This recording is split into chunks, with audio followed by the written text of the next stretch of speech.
Hey, it's Chris, Liege Games. Let's do this. Now, if you missed yesterday's video, the Kickstarter roundup, very brief, not very many games, but this one, next week, 14 freaking games.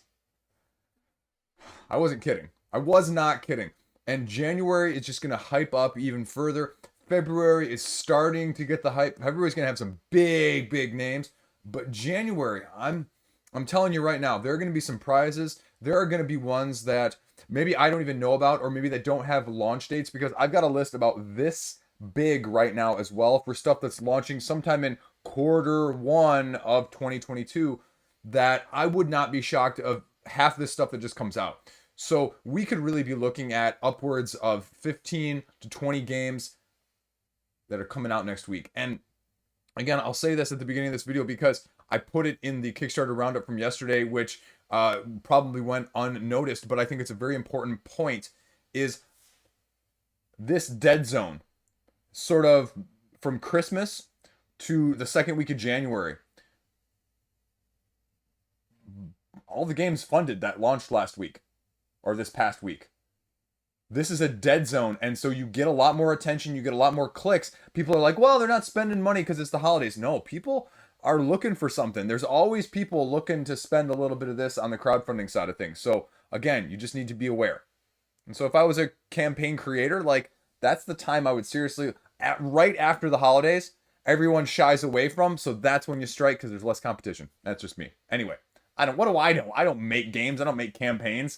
I'm not creative. So the only time a straw hat has ever looked cool, by the way. Anyway, so let's talk about it. And I'm going to throw these in a specific order. So we're going to talk about some really interesting ones right at the get-go. Let's do this. Little crosstalk promotion here at the very beginning. Gamefound sponsorship. Ancient Blood, Order of the Vampire Hunters from Dark Gate Games, launched in the middle of December, finishing in the middle of next week on the 13th. $400,000. 1 to 4 player, story-driven cooperative, but also solo, campaign game with a lot of cool-looking horror-esque miniatures. Now, again, over on Gamefound, so you need to be aware that it's over there and it's ongoing with all of these other ones that are launching simultaneously on Kickstarter, but we're also going to see a lot more on Gamefound as well in the next couple months. So this is a standalone game from Dark Gate Games that is a follow-up from their original game, and it's a structured, layered campaign story, narrative-driven, with an interesting twist of how you're putting your pieces together in terms of layering the components and the elements and the mechanics. And so, again, it's something a little bit different in terms of theme, genre, and everything else from a dungeon crawl standpoint. So if you're interested, go check it out over in the Gamefound. Link in the comment section below, especially if you're looking at a miniature side of things. There we go. First up, launching on the 11th, this one is making probably the biggest splash, one of the biggest splashes next week, Final Girl Series 2. This solo game from Van Ryder Games, immersive, as they say, sort of storybook, movie-esque, campaign-ish game where it's standalone sequel video expansions of you playing as the lone survivor trying to make it out of the, horror movie in the first place. And it's really getting a lot of hype. I mean, I literally saw 3, 4, maybe even 5 separate posts on Facebook from various board game groups asking, like, hey, have you seen Final Girl? Have you played Final Girl? Final Girl Season 2 coming up. So it's getting a lot of attention. Now, again, I'm not as familiar with it. It's enticing because it almost wants to be like, the grass is greener. Like, I want to get this. Other people are saying it's good. Do I want it? Yeah. No. But this is a solo game, and that's why for me it's a pass, but it's getting a lot more of attention. It's bringing a lot of light to the solo side of things, and people are really enjoying it from that, whether or not they are solo people or new to that side of things. And so they're going to be offering, it sounds like, 5 more little standalone scenario game-ish campaigns to go along with, I believe, like the 5 that were with the first one. This is also going to be a reprint of it in the first place. This is a re-implementation of Hostage Negotiator, as it says on the Board Game Geek website. And I mean, it's got 8.6 rating, but again, I mean, it's sort of like with Mage Knight. You're only going to get the ones that are really going to like it for the majority. So, I mean, take it for what you will. Definitely check out the mechanics, though, because it's hand management, dice rolling, and variable player powers. So, again, how much of that do you like? How much of that do you want? Unique killers, unique locations, and the ability, I think you can actually mix and match between them as well. So, again, if you're interested, it's getting a lot of hype. Don't buy it on the secondary market unless you're really that desperate, because people are jacking up the price as well. Half of those Facebook posts were also doing that. So just be aware, relaunching, reprinting on the 11th. Now, next up is an interesting twist of things. If you're familiar with Serling Games, they did the original Puzzle Strike. And they also did Codex, one of the more well-regarded sort of TCGs, but not really, self-contained sort of thing. And Puzzle Strike got a second edition, it got a third edition, and it got an expansion. So now we're going in a slightly different direction, a reimagining of Puzzle Strike as Puzzle Strike 2. Now you're probably wondering, what's the difference? Well, Puzzle Strike initially was chips. Very chip-laden, bag-building drawing as a deck builder, but with chips instead, with this unique anti-phase and gem crashing, where if you ever had 10 gems in your sort of area at the beginning of your turn, you lost. And so it was sort of the battle of pushing them back and forth by buying and selling chips with variable powers. And it's sort of what I see in the forums and a lot of the comparisons to Dominion in terms of bag building, but done, non-deck builder, if you will. And so this is a reimagining of it with also a one versus all mode with this little power staff here as well. I'm going to have a video that's going to be talking about this because I have one of the prototype copies, so you can have a little bit more information from me if that helps in terms of how it maybe differs a little bit, but also just things you should know about it with this iteration, which is more card based. Now, again, obviously it's a little bit of asymmetric. You start out with, your 10 card deck, 3 cards of your hero powers, and then 7 cards that are common. Just very similar to a lot of other deck builders, but there is more take that in this deck builder, as this is a head-to-head one, as opposed to a lot of other deck builders, which we are used to being more in the cooperative sense. And so, again, this little gem staff determines who the one is in the one versus all when you're playing multiplayer, but otherwise it expands on the player count as well in terms of giving it more variability. So that's a little bit about what to know from that side of things. And again, as a deck builder done in a different way, I have no idea what the market for something like this. So I think this is going to be an interesting test from that side of things. And I don't know what the price point is going to be either. They didn't tell me what the price point was going to be. So that's going to be the other interesting aspect. Again, what it comes of it and how it looks is going to be very interesting in terms of some of that. There are already a couple expansions that go along with it that I have copies of. And so it'll be interesting to see, again, how that affects the price point. What does an all-in look like? What is the deluxeifications with some of these gems as well? Because they're using those gems to mark the gems that you're getting in the cards themselves. So again, it's going to be an interesting test because I like this type of game personally. But how does this affect crowdfunding? And the aesthetic is definitely something different than I was expecting when I picture, Puzzle Strike, especially compared to the original. So again, I'm going to be interested to see what this one looks like when it launches on the 11th.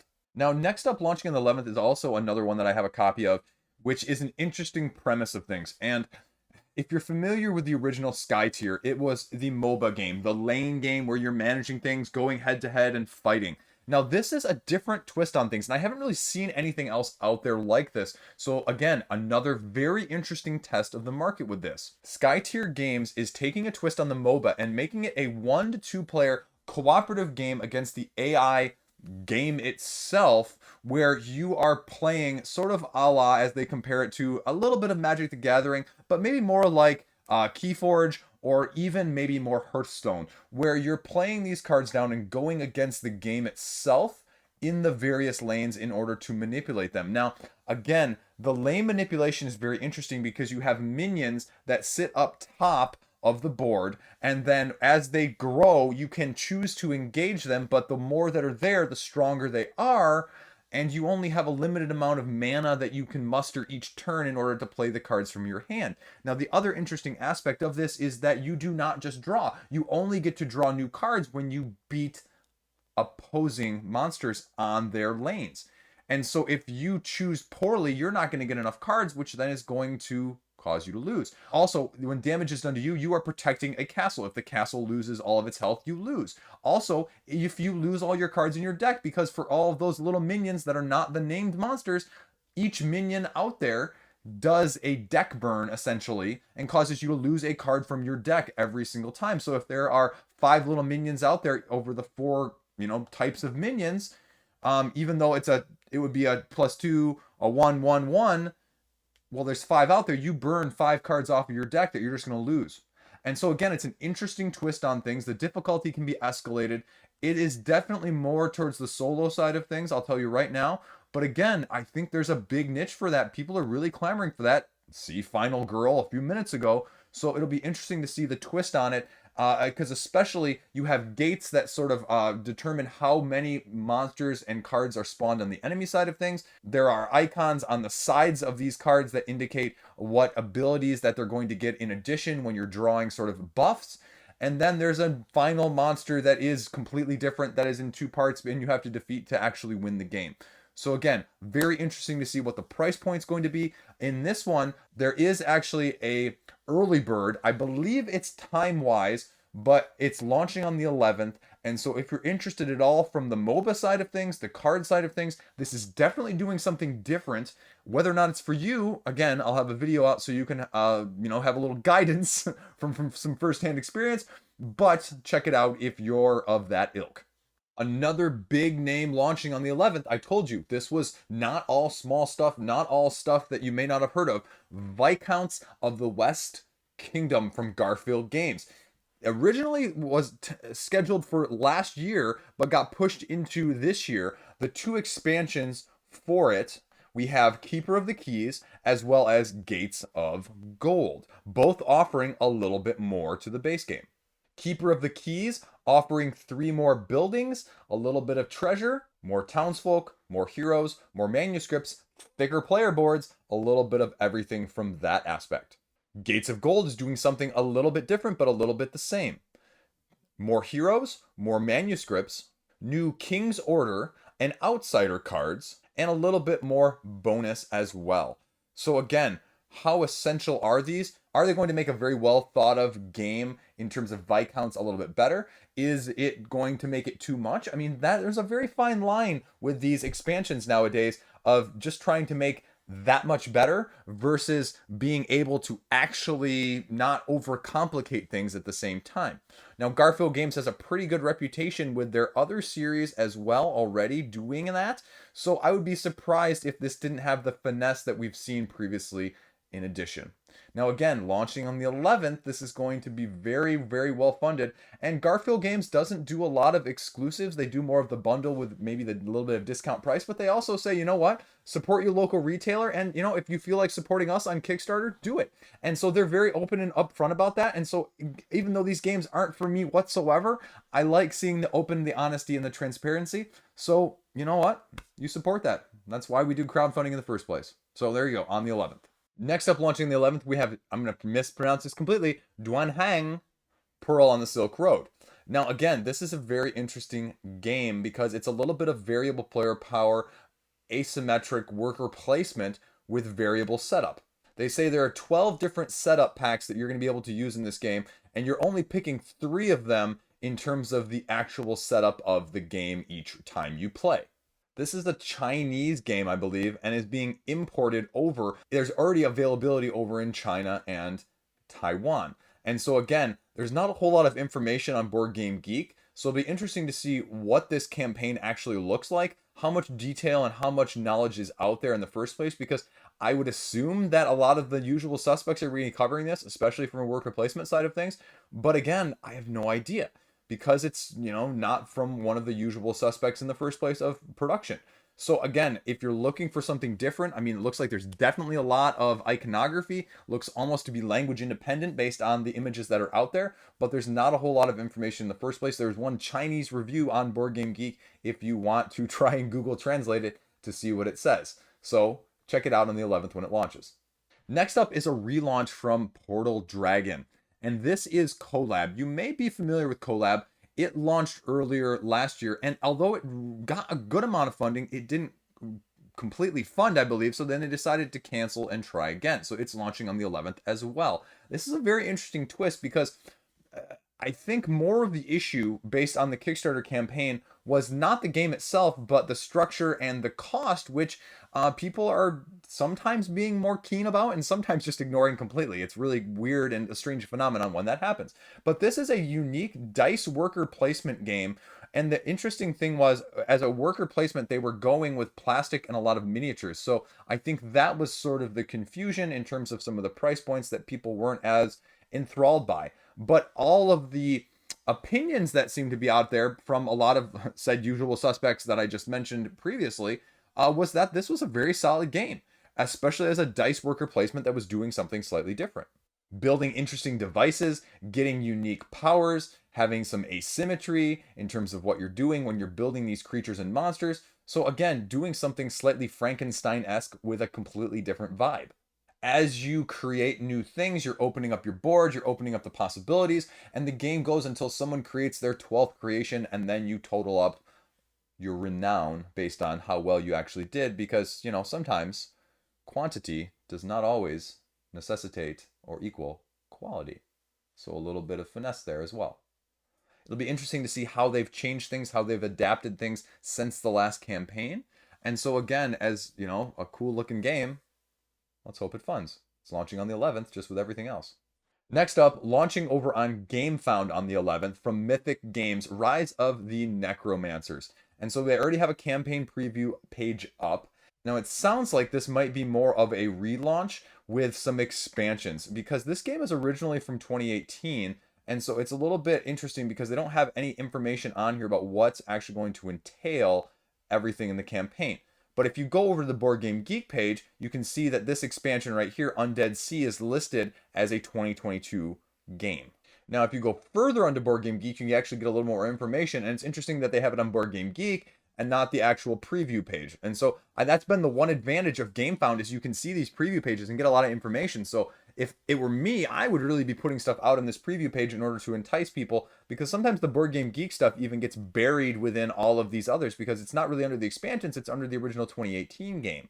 And they've got a little bit more information here. One of the expansion, Dawn and Demons, the other one, the Undead Sea that I just showed you, and then a little bit more information here. You can see that, okay, well, here is the whole package. Again, miniature-based game in the first place. It's definitely a different aesthetic, and it's definitely a different theme for this 2 to 5 player game, as you are a necromancer that is going out exploring, gathering resources, gathering allies, you know, how necromancers do, and trying to become the necromancer king. And so we're going to see a little bit more of everything that it involves in terms of this game. If you go over to Mythic's website here, they talk a little bit more about what this expansion is going to introduce. And this one was actually, you know, successfully run for an English version of it in 2019. And now you can get it a little bit more and a little bit more, essentially. I mean, you're evil, right? You're a necromancer. Optional game modes as well. And aggressive game modes. Again, powerful demons that you can summon. You can fight against each other and just kind of bring a little bit more of everything into the game. In terms of minions, in terms of allies, and in terms of just what your necromancer is doing, trying to gather resources, enter workshops, libraries, or dungeons, and try to wreak havoc and get the most infamy that you can. So again, I have no idea what to expect with this. I have no idea what price point it is. It's not really a game that's ever been hugely on my radar, so it'll be interesting to see, especially over on Gamefound with Mythic now, what it does when it launches on the 11th. Did I mention that this next game is also launching on the 11th? This is Sink or Swim. This is a 3 to 6 player cooperative card game where you're doing synchronized swimming as a card game. Where if you think of maybe like The Crew, essentially, where you're trading these cards, swapping these cards, trying to get the right arrangement as you progress through the scenarios, trying to get everything set up in terms of cards. So again, it's going to be kind of interesting to see what this actually looks like and how you actually need to do this. And so again, what's the price point going to be? And it's going up against some stiff competition because it looks like it's something actually kind of unique, kind of fun, a nice different twist on the party side of things. So it'll be interesting to see what it does and what it compares to when it's actually launched, because it's going up against some stiff competition here with a lot of money being spread elsewhere this week. But it's launching on the 11th, so check it out. Another quick card game also launching on the 11th is called Hostile Hoarders, where the basic premise of it is you lay 4 weapon cards down in front of you, sort of a la the old-fashioned deck of cards game Golf. Only with this, you are then choosing an attack card as one of your weapons, going against someone else's defensive weapon card. If you win, you get a ration card, first one up to 10 wins. However, if the defender's weapon is better and best to you, they get your attacker's weapon. So, it goes back and forth, and then if someone has no cards in front of them, they can be attacked and knocked out, potentially, I think. And so, again, it's just a little bit of different take that sort of game. It says, I believe, 2 to 5 players. So it'll be interesting to see, because especially with these types of games where you can kind of attack anyone you want, it's a little bit of King of the Hill, if you will. So again, just something to be aware of. It'll be interesting to see, because it looks like you've got a little bit of everything in terms of powers and keywords there. So again, launching on the 11th, check it out. Now this one launching on the 11th might be the one that I am most interested and excited about this week. And again, guaranteed to be mispronounced, but Chang'an. This is a slightly different twist on things. Card drafting, hand management, variable power type game. Intrigued? Let's talk a little bit more for a second. The interesting thing about this is you're going to be placing these cards at the top part of the board, and then they're going to go down and subsequently unlock and allow you to do different things and build different structures and get different bonuses.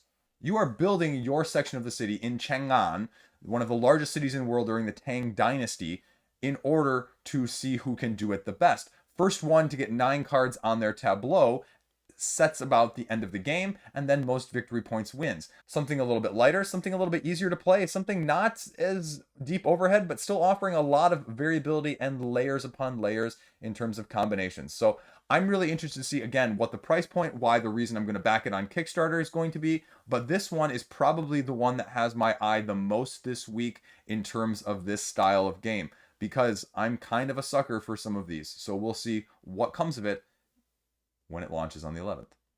Also launching on the 11th from Matago, this is Yucatan, which is another players on a map area control style game from more of the Mayan Empire. Sending your warlords out to capture enemies, trying to win favors of the gods, sacrificing your prisoners, and trying to just get dominance over the calendar of the Mayans in the first place. 4 seasons or rounds of this game, but you have to be careful, it says, because each of the sacrifices that you make during the rounds, well, they come with a price, because you better make the next one better than the last, otherwise the gods are going to be displeased and you're going to suffer their wrath. There's not a whole lot of information on Board Game Geek, but clearly going to be miniature based in the lines of other games like Cyclades or Cometh. That's sort of giving you the vibe. The other comparison that I see being thrown out there is Mizo. So there's a little bit of information when you go over to the forum section here, and they compare it, especially with the designer diaries. There's a preview video of some of the gameplay, and so it talks about a little bit here in the designer diaries of what you're doing in terms of the fighting and how it is a game of, as they say, confrontation, how it differs from the other ones out there, the sacrifices that you're having to make each round based on the prisoners that you capture during that round, then how you do so in the first place in terms of just, victory points. So if you want to learn a little bit more, there's enough information at least to get a start on the Board Game Geek forums, but otherwise we'll kind of have to see, because I haven't heard a lot about this one from a lot of major channels, but I would expect, again, the usual players to have some videos out when it launches on the 11th. Next up, we have Guardians of Fire. Speaking of the miniature side of things, but also veering in a slightly different direction with more of a dungeon crawl mythological vibe. This says 6 missions, RPG dungeon crawl-esque type game. So again, something that is fitting that sort of description and narrative on the crawl side of things.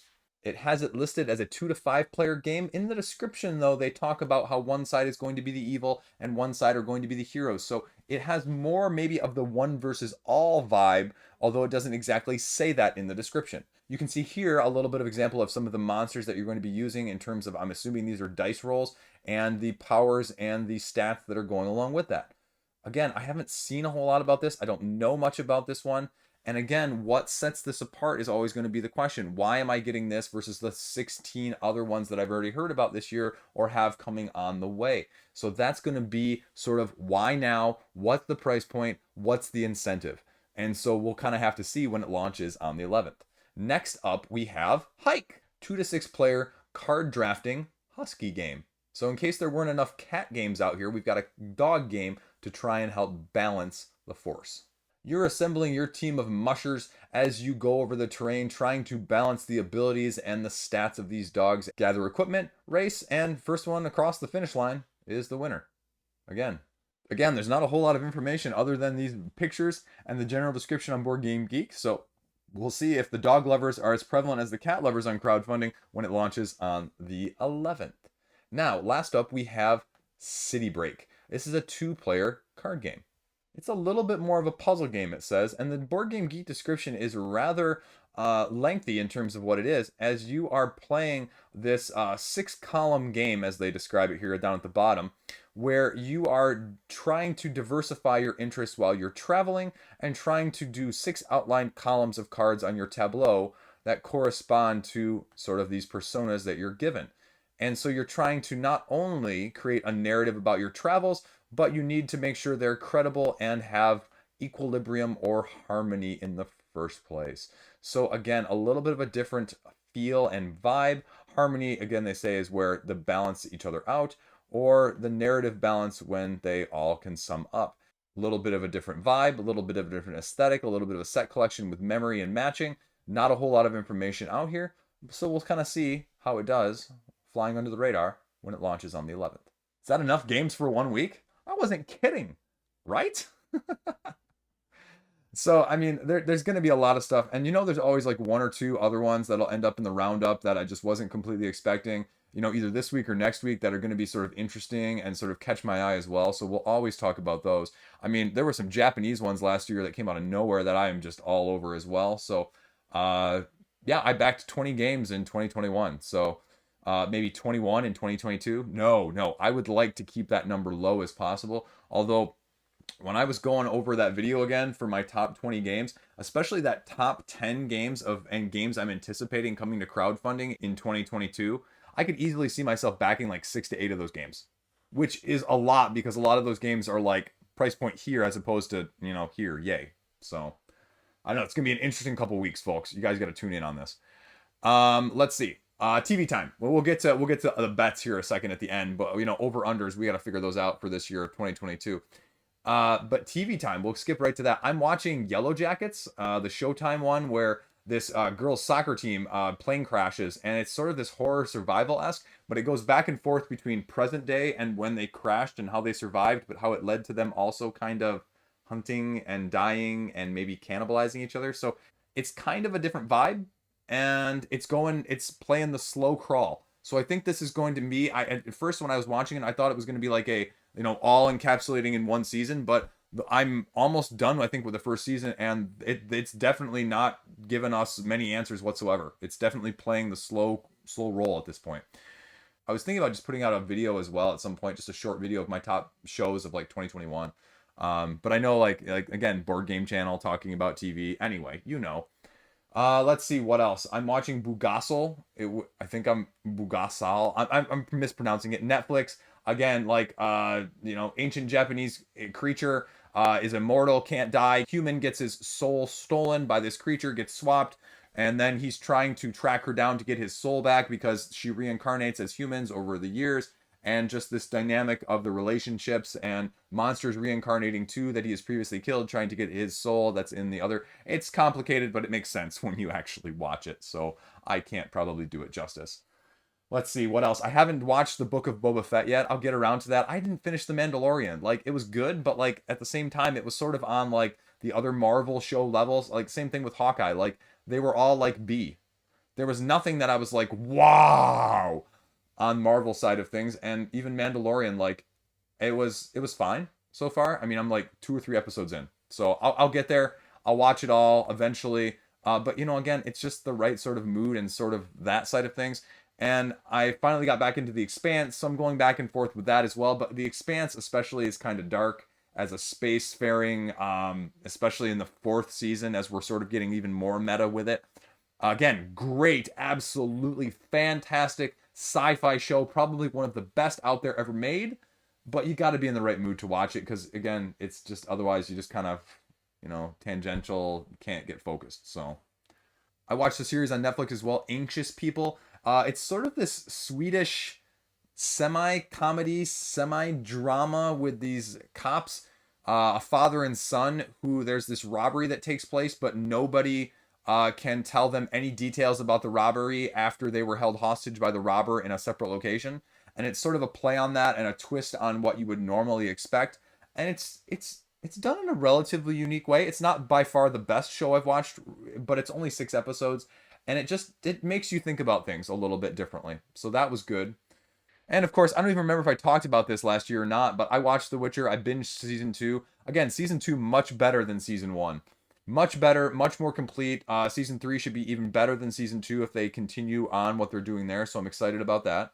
Oh, that's the last one. I watched, people were kind of like wondering if it was going to be the next Squid Game or not. The Silent Sea, the Korean sci-fi fantasy drama where you have this team of Korean scientists and astronauts that get sent to this space base on the moon, trying to get this specimen or sample that they don't know what it is, and just disaster has befallen this space base, which was closed in the first place, where all the samples were, and then also what happens to them when they're up there and why it's not so easy to retrieve it in the first place. People were sort of, when I was looking up reviews before I watched it, they were sort of poo-pooing it, like, oh, this tried to be space-based, it tried to do too much for what it was.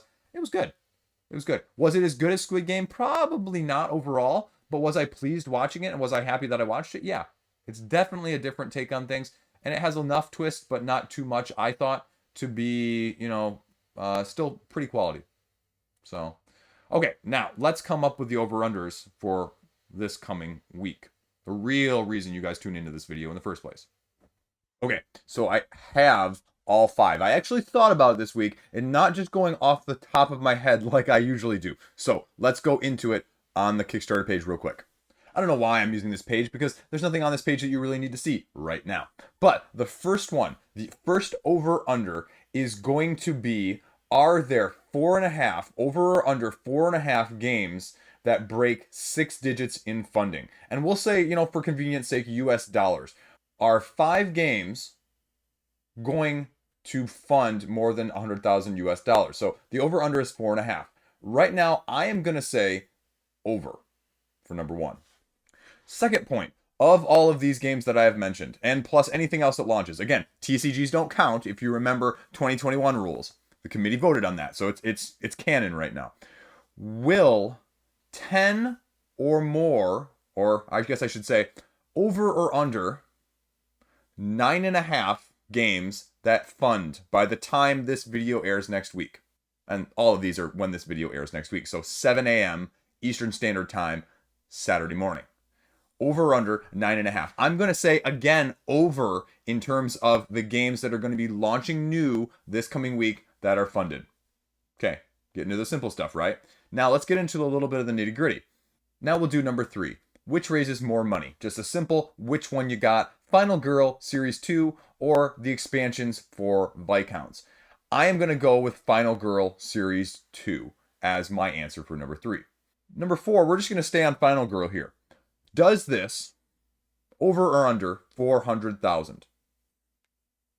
It's pretty lofty, right? I am actually going to say over. I'm going to say over on that one too. I think this is going to blow out season 1's accomplishments. I'm going to say over, even though, again, I'm going to give you guys some background information, a little bit of spoilers, a little bit of, cheat sheet information here. It only raised $436,000 on the first time around. So I'm going to say it's almost going to match or exceed season 1's in under a week. Am I right or am I crazy? Well, I'm hopefully both in this case. Last one, 5th one. Over or under 18.5 games in the roundup video next week. This one's going to be a little bit different. This one's going to be on the video on the day before. So next Friday, am I going to cover, of the new games that launched, over or under 18.5 games? So are there going to be other surprises? Are there going to be other things that are going to be included or not? Again, I am going to go, and again, I'm trying to be objective as possible on these. I don't pick things or add things, based on my bets. And this is why I'm also putting all my bets on camera this time. So I'm getting them all out there right at the beginning. I am going to say, again, I'm going to say over. I'm going to say over again. We're just going to go straight overs there again. So there you go. Those are your 5 from this week. And if you want to play along this year, I'm going to think of something. We're going to come up with some rolling system. I think I'm going to try and get the Google Forms in the link below.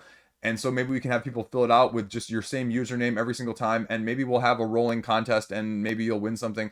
I'm going to try and figure that out. If it's not in the links below, I haven't figured it out yet. But if not this week, next week. So there you go, over-unders.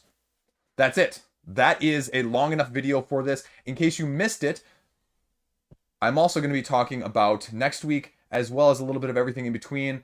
The launch date for the 50th CMON campaign, Marvel Zombies, was just announced for January 18th. So next week's video is going to be heavily talking about that one as well. I'm going to have some strong opinions. I'm going to have some strong thoughts, and whether or not I'm going to be backing or even backing on day one. So it's going to be a conversation piece, folks. It is.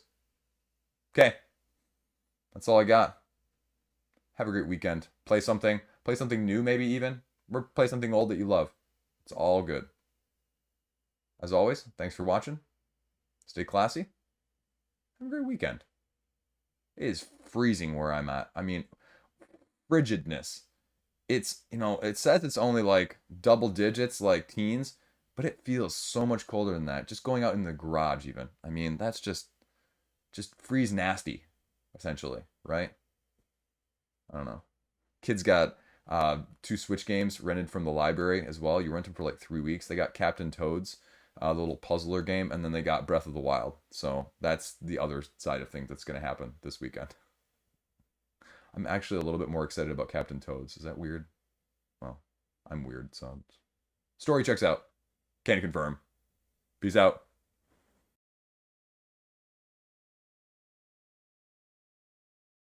Powers and